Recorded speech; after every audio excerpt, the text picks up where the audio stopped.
Hello my dear student, welcome to our YouTube channel. तो आज हम बात करने वाले हैं बैलेंस बॉन्ड थ्योरी की। पिछले लेक्चर में हम लोगों ने बात किया था वेस्पर थ्योरी के बारे में।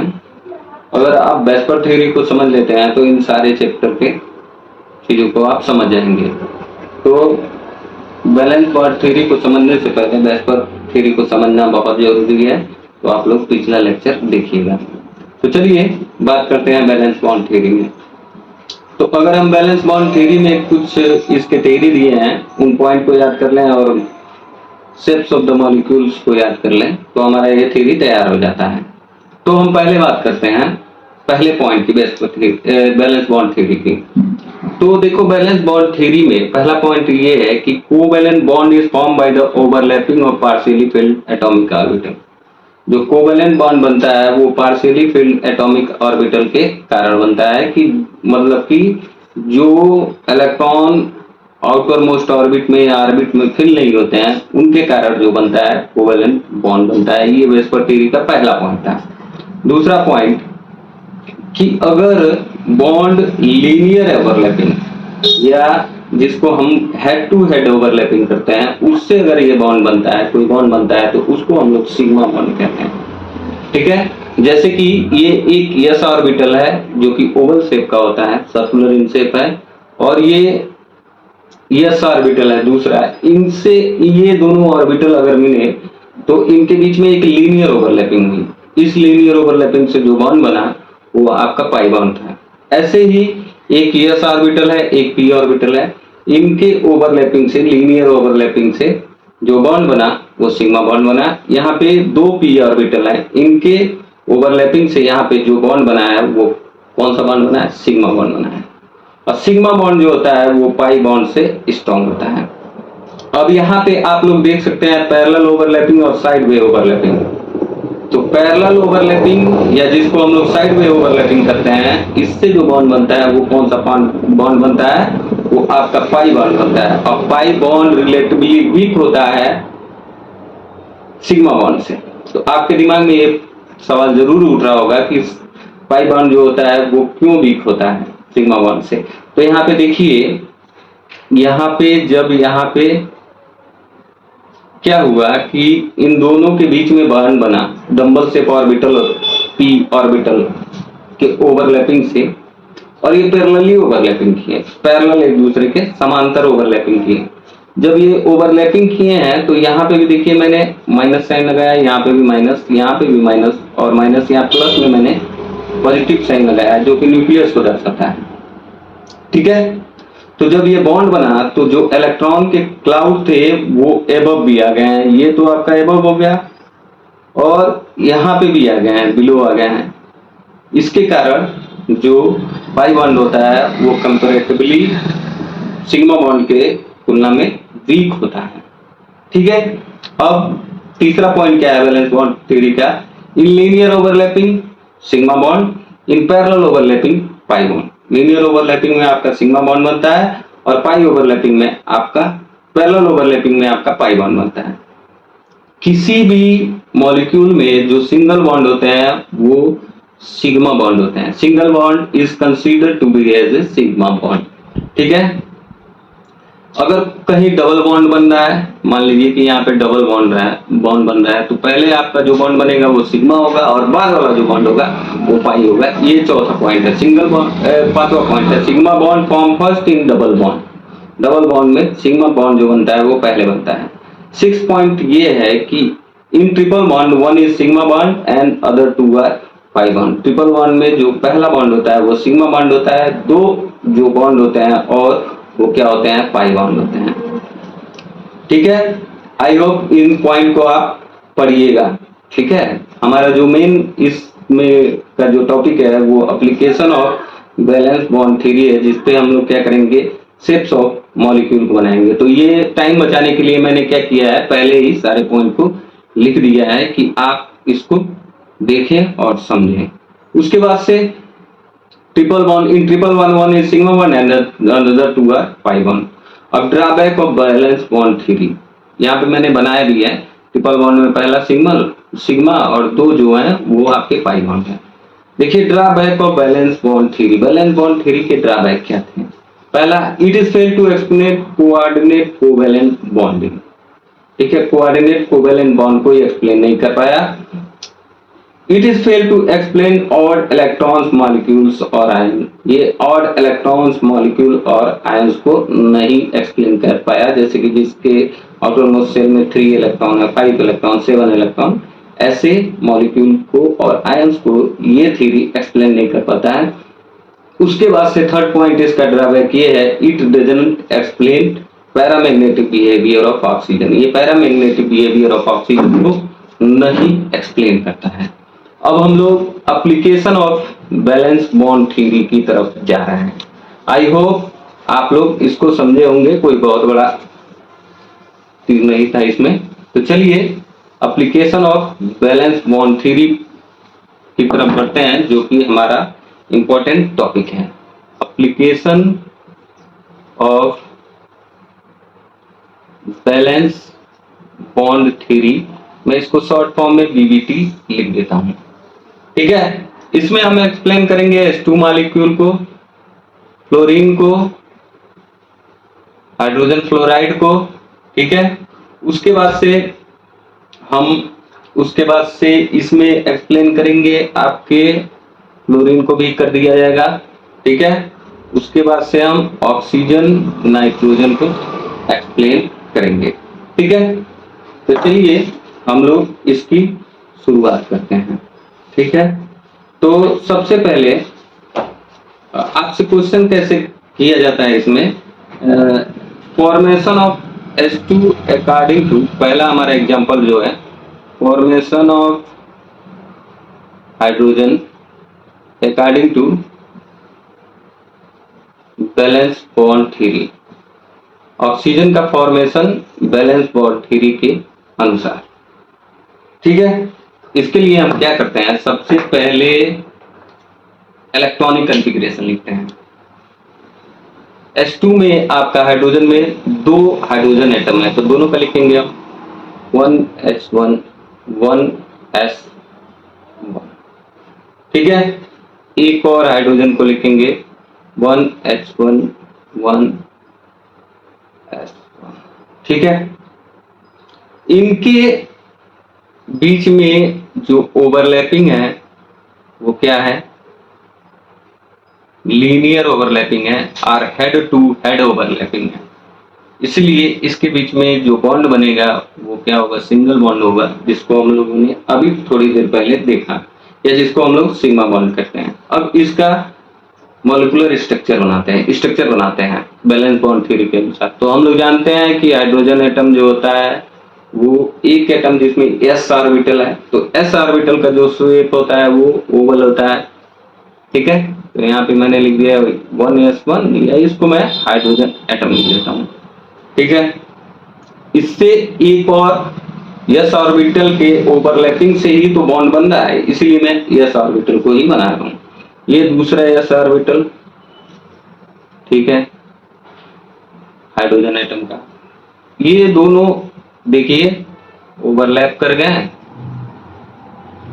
और इनसे जो बॉन्ड बना, इनसे जो मॉलिक्यूल बना वो H2 था। हम क्या करते हैं, इनको बॉन्डिंग में दर्शा देते हैं, और ये जो बॉन्ड बनता है वो कौन सा बॉन्ड होता है, सिग्मा बॉन्ड होता है। ठीक है, तो पहले मॉलिक्यूल को हम लोगों ने एक्सप्लेन कर लिया कैसे। पहले हम क्या करेंगे, हाइड्रोजन का इलेक्ट्रॉनिक कॉन्फ़िगरेशन लिखेंगे, फिर उनके ऑर्बिटल का शेप बना के दोनों को जोड़ देंगे, और इस तरह से हमको हाइड्रोजन मॉलिक्यूल का शेप मिल जाएगा। अब हम लोग दूसरे मॉलिक्यूल की तरफ बढ़ते हैं, फ्लोरीन की तरफ। ठीक है, चलिए अब हम लोग क्या करते हैं कि फ्लोरीन की तरफ बढ़ते हैं, फ्लोरीन को देखते हैं। ये है फ्लोरीन। ठीक है, फ्लोरीन का एटॉमिक नंबर 9, फ्लोरीन का एटॉमिक नंबर आपका 9। इसका इलेक्ट्रॉनिक कॉन्फ़िगरेशन लिखते हैं 1s2 2s2। ठीक है, 2px, ठीक है, 2, यही होगा ना, 2px2, 2py, two, 2pz partially filled atomic orbital यही है, ठीक है, इसी के बीच में ओवरलैपिंग होगी। उसके बाद से हम लोग बात करते हैं एक और फ्लोरीन के एटम की। ये है 1s2, ये है 2s2, ये है 2px2। अपोजिट स्पिन में क्या हो रहा है, इलेक्ट्रॉन फील हो रहा है। ये मैंने इलेक्ट्रॉनिक कॉन्फ़िगरेशन लिख दिया दोनों एटम का। अब हम क्या करेंगे, इनके एटम्स के, चूंकि ये देखो जो बॉन्ड बनेगा वो पार्शियली फिल्ड एटॉमिक ऑर्बिटल के बीच में बन रहा है, और कौन सा ओवरलैपिंग है, linear head bye head overlapping है, इसीलिए फ्लोरीन के बीच में जो बॉन्ड होगा वो क्या होगा, सिंगल बॉन्ड होगा, ठीक है, या जिसको हम लोग सिग्मा बॉन्ड बोलते हैं। अब हम क्या करेंगे, इनका एटॉमिक ऑर्बिटल डायग्राम बनाएंगे। तो px, py, pz को अब हम बनाते हैं। तो यहाँ पे मैंने एक एक्सिस बना दिया, यहाँ पे मैंने एक एक्सिस बना दिया, यहाँ पे मैंने एक एक्सिस बना दिया, ठीक है। इसको मैं x कह दे रहा हूं, इसको मैं y बोल दे रहा हूं, और इसको मैं z एक्सिस बोल रहा हूं। एक फ्लोरीन एटम का तो ये बन गया। अब फ्लोरीन एटम जो होते हैं, जो p ऑर्बिटल होते हैं, वो किस शेप के होते हैं, डंबल शेप के। तो डंबल शेप के स्ट्रक्चर को हम बना देते हैं। सबसे पहले हम z वाले को ही बनाएंगे। हम चाहे तो x और y को खाली छोड़ देते हैं, लेकिन कई बार लोग इसको बनाते हैं, तो मैंने भी चलो बना दिया। आप चाहे तो इसको खाली छोड़ सकते हैं, x और y को, जो कि बॉन्डिंग में हिस्सा नहीं ले रहे हैं, ठीक है। क्यों नहीं ले रहे हैं, क्योंकि वो ऑटोमेटिकली फिल्ड है। अब यहाँ पे फिर से मैं यहाँ पे भी x एक्सिस बनाने वाला हूँ, ठीक है, y एक्सिस बना दिया, ये z एक्सिस, ठीक है, ये मैंने दोनों को बना दिया। चाहे तो यहाँ पे हम ऑर्बिटल को बना लें, और चाहे तो न बनाए, चलो मैंने बना ही दिया। अब इनसे देखिए कि कैसे ओवरलैपिंग हो रहा है। ये है, यहां तक मैंने बना दिया। ऐसे आप लोग नहीं बनाइएगा, थोड़ा अलग अलग करके दोनों को बनाइएगा। ये मैंने बना दिया pz को, जो कि डंबल इन शेप था। अब मैं लिख देता हूं z, ठीक है। अब यहाँ पे भी हमको और एक्सिस बनाना पड़ेगा। ये मैं x एक्सिस बना देता हूँ, ये y एक्सिस बना देता हूँ, यहाँ पे भी मैं ये x एक्सिस बना देता हूँ, ये y एक्सिस बना देता हूँ। चाहूँ तो मैं इस शेप को बना सकता हूँ, चाहूँ तो न बना सकता हूँ। क्योंकि ये z वाले ऑर्बिटल क्या कर रहा है, बॉन्डिंग में हिस्सा ले रहा है, तो हम इसको क्या करेंगे, कलर्ड कर देंगे, ठीक है। बहुत सारे लोग क्या करते हैं कि यहाँ तक कलर करते हैं, तो चलिए बहुत सारे बुक में देखने को ये भी मिलता है कि ये पूरा कलर होता है, तो मैं पूरा कलर कर दे रहा हूँ। अगर आप चाहें तो इसकी खूबसूरती के लिए दो और डंबल से ऑर्बिटल को बना सकते हैं, चाहे तो छोड़ सकते हैं। तो ये था आपका बैलेंस बॉन्ड थ्योरी के अनुसार फ्लोरीन मॉलिक्यूल का स्ट्रक्चर। बस फ्लोरीन को मैंने समझा दिया। अब आप क्या कीजिएगा, क्लोरीन जो है उसको अपने आप से बना के देखिएगा। अब हम लोग बात करेंगे हाइड्रोजन फ्लोराइड के बारे में। तो चलिए अगला मॉलिक्यूल जो है वो हमारा हाइड्रोजन फ्लोराइड है, उसके बारे में बात करते हैं। हाइड्रोजन फ्लोराइड कैसे बनता है, HF कैसे बनता है। तो हम यहाँ क्या करेंगे, सबसे पहले नाइट्रोजन के एटॉमिक ऑर्बिटल डायग्राम को, इलेक्ट्रॉनिक कॉन्फ़िगरेशन को बनाएंगे, ठीक है। 2px, 2py, 2pz। हम चाहें अब हम क्या करेंगे, हाइड्रोजन के इलेक्ट्रॉनिक कॉन्फ़िगरेशन को लिखेंगे। हम ऐसा करते हैं कि बच्चों जो कि पार्शियली फिल्ड ऑर्बिटल है उसको यहाँ पे z, जो पार्शियली फ्लोरीन का पार्शियली फिल्ड ऑर्बिटल है, उसके सामने बनाते हैं। तो चलिए हमने यहाँ पे बना दिया। क्योंकि ये लीनियर ओवरलैपिंग से बॉन्डिंग हो रही है, इसीलिए हाइड्रोजन और फ्लोरीन के बीच में जो बॉन्ड होगा वो क्या होगा, सिंगल बॉन्ड होगा और ये सिग्मा बॉन्ड बनेगा। चलिए इसके ऑर्बिटल डायग्राम को बनाते हैं। ये है s ऑर्बिटल और ये है आपका p ऑर्बिटल। यहाँ पे मैंने केवल z वाले पोर्शन को ही बना रहा हूँ, आप चाहें तो इन दोनों पोर्शन को भी बना सकते हैं। तो चलिए अब देखिए, ये ऐसे बॉन्डिंग हो गया, ये हो गया आपका बॉन्डिंग, और यहाँ पे एक्स वाई और ये वाला जो एक्सिस था वो क्या था, जेड एक्सिस।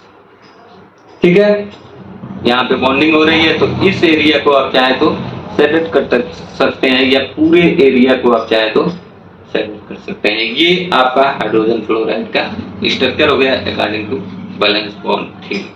ठीक है, अब हम लोग बात करेंगे आपके ऑक्सीजन मॉलिक्यूल के बारे में, जहां पे हम लोग को डबल बॉन्ड देखने को मिलेगा। ठीक है, तो ऑक्सीजन के केस में भी हम क्या करेंगे, सबसे पहले इलेक्ट्रॉनिक कॉन्फ़िगरेशन लिखेंगे दोनों एटम का। यहाँ पे मैंने लिख दिया 1s2 2s2 2px 2py और 2pz। यहाँ 2 इलेक्ट्रॉन और y में अपोजिट स्पिन में एक इलेक्ट्रॉन भरे। ठीक है, ऐसे ही दूसरे ऑक्सीजन एटम का भी हमने क्या किया, इलेक्ट्रॉनिक कॉन्फ़िगरेशन लिख दिया 2s2 2px 2py1 and 2pz1। यहाँ देखिए, यहाँ पे जो ओवरलैपिंग हो रही है वो लीनियर हो रही है, तो यहाँ पे कौन सा बॉन्ड बनेगा, सिग्मा बॉन्ड बनेगा। यहाँ पे जो ओवरलैपिंग हो रही है जेड वाले में, यहाँ पे पैरेलल ओवरलैपिंग हो रही है, यहाँ पे कौन सा बॉन्ड बनेगा, पाई बॉन्ड बनेगा। ठीक है, और इस तरह से ऑक्सीजन जो है उस केस में जो बॉन्ड होगा वो क्या होगा, डबल बॉन्ड होगा। चलिए इसके एटॉमिक ऑर्बिटल डायग्राम को बनाते हैं। तो एक ऑक्सीजन एटम यहाँ पे लिया जाए, यहाँ ले लिया गया। ठीक है, अब यहाँ पे मैं क्या करता हूँ, यहाँ पे मैं रखता हूँ आपका y। ठीक है, आप चाहे कहीं भी रख सकते हैं, उसमें कोई दिक्कत नहीं है। और इधर मैं रखता हूँ z को, यहाँ पे x। ठीक है, अब यहाँ पे मैं क्या करता हूँ, इन दोनों के डंबल शेप को भी बना लेता हूँ। यहाँ पे मैंने क्या किया, इन दोनों के डंबल शेप को बना लिया। सेम चीज यहाँ पे भी, ये आपका y एक्सिस था, यहाँ पे मैंने क्या किया, इसके डंबल शेप को बना लिया। ये z एक्सिस पे भी डंबल शेप को बना लिया। x को मैं खाली छोड़ दे रहा हूँ, चाहे तो आप बना सकते हैं। अब इनके बीच में क्या होगा, ओवरलैपिंग होगा। ये y एक्सिस, ठीक है, यहाँ पे देखिए ओवरलैपिंग हुआ y एक्सिस के बीच में। ठीक है,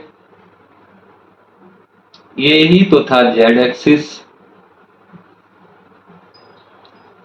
यहाँ पे देखिए ये जो ओवरलैपिंग है, यहाँ पे क्या है, ये आपका लीनियर ओवरलैपिंग है, यहाँ पे सिग्मा बॉन्ड बना।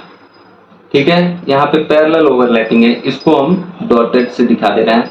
यहाँ पे आपका पाई बॉन्ड का बना, आप चाहे तो यहाँ पे भी पाई बॉन्ड लिख सकते हैं। अब सारे एक्सिस को हम क्या करते हैं, डिनोट कर देते हैं। ये एक्स एक्सिस था, ये वाई था और ये आपका जेड एक्सिस था। इसको एक बार के लिए खूबसूरती के लिए लिख देते हैं। अब हम क्या करते हैं, इस एरिया को जहां पे भी बॉन्डिंग हुआ है उस एरिया को शेडेड कर देते हैं।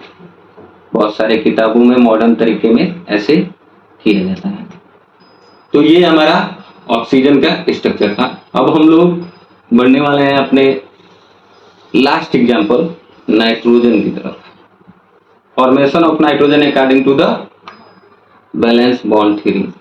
तो नाइट्रोजन का इलेक्ट्रॉनिक कॉन्फ़िगरेशन लिखा जाए 1s2 2s2 2px 2py and 2pz। Z. एक और नाइट्रोजन है, नाइट्रोजन के atomic number 7, sorry 1s2 2s2 2p, x में एक एक इलेक्ट्रॉन, 2py में भी एक इलेक्ट्रॉन, 2pz में भी एक इलेक्ट्रॉन। तो यहाँ पे px py और pz बॉन्डिंग में हिस्सा लेंगे, ठीक है। जो px होगा वो लीनियर ओवरलैपिंग करेगा, इसीलिए पहला बॉन्ड जो होगा सिग्मा होगा और दो जो बॉन्ड होंगे वो पाई बॉन्ड होंगे। इस तरह से नाइट्रोजन के केस में आपका कौन सा बॉन्ड होगा, ट्रिपल बॉन्ड होगा। अब सारे मॉलिक्यूलर स्ट्रक्चर डायग्राम को अब हम लोग बना लेते हैं, px के शेप को, py के शेप को और pz के शेप को बस हम लोग बना लेते हैं। तो चलिए इसके फाइनल ऑर्बिटल डायग्राम को ही बनाऊंगा, ठीक है। यहाँ पे मैंने क्या किया, एक्स एक्सिस ले लिया, यहाँ पे भी मैंने एक्स एक्सिस ले लिया, ये ठीक है, यहाँ तक मैंने ले लिया। ये आपका पहला जो है वो पैरेलल ओवरलैपिंग हो गया। यहाँ पे मैंने लिया है वाई, यहाँ पे भी लिया है वाई, यहाँ पे भी आपका पैरेलल ओवरलैपिंग, यहाँ पे आपका लीनियर ओवरलैपिंग, ये वाला आपका पैरेलल ओवरलैपिंग, और यहाँ पे मैंने लिया है जेड वाले को, यहाँ पे भी मैंने लिया है जेड वाले को, और इन दोनों के बीच में जो बॉन्ड बना वो कौन सा बॉन्ड था, पाई बॉन्ड, ठीक है। और ये जो बॉन्ड बना वो आपका सिग्मा बॉन्ड था। इन सारे एरिया को आपको क्या करना पड़ेगा, शेडेड करना पड़ेगा, क्योंकि px py z और px py और pz तीनों ने क्या किया है, बॉन्डिंग में हिस्सा लिया है। तो ये तो था हमारा लेक्चर, छोटा करने के लिए मैंने थोड़ा जल्दी जल्दी बता दिया है, आप लोग एक दो बार लेक्चर को देख लीजिएगा। तो चलिए इन सभी इस बैलेंस बॉन्ड थ्योरी को यहीं पे खत्म करते हैं, और अब हम आगे, और आप लोग प्रैक्टिस कीजिएगा क्लोरीन का, ठीक है, उसको कमेंट बॉक्स में लिख के बताइएगा मुझे। अब हम लोग आगे डिस्कस करेंगे इस चैप्टर का नेक्स्ट टॉपिक हाइब्रिडाइजेशन को, तो आप तब तक पढ़िए, ठीक है। Thanks for watching my videos, मिलते हैं अपने नेक्स्ट लेक्चर में जहां हम डील करेंगे हाइब्रिडाइजेशन।